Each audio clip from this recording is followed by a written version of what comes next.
going to begin now reading Why Toxic People Are That Way, and we're just going to read some excerpts.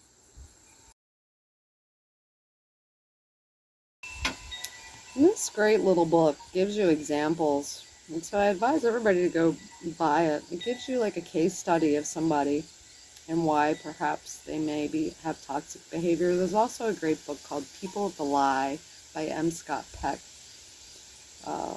Understanding Human Evil. It's a great book if you want to understand. So there's 3 parts to this. It's a common response among people faced with those with toxic behavior.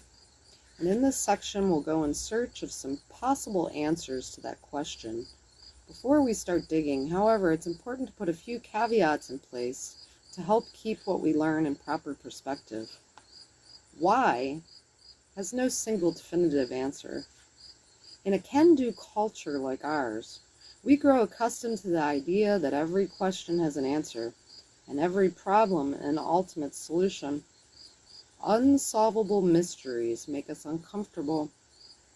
To utter the words "we don't know" is like waving a red cape in front of a determined bull. We assume it can only mean that we haven't yet invested enough time and research dollars to crack the code and shake down nature for its remaining secrets. I would say also science has done a lot to make this that we always need something, an explanation.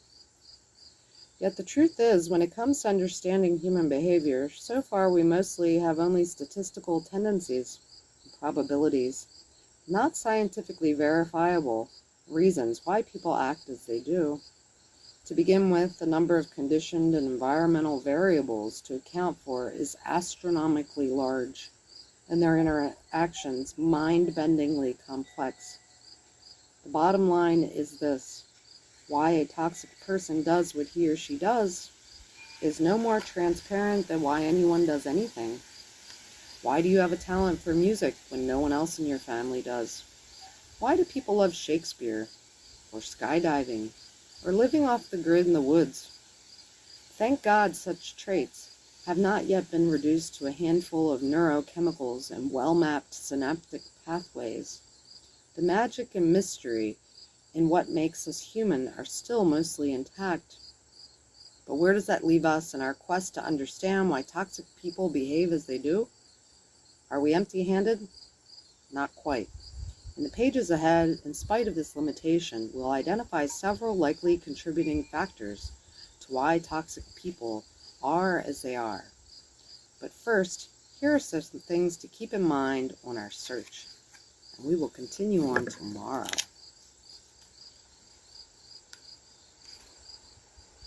A nice little afterthought here. Your freedom does not depend on changing how toxic people behave.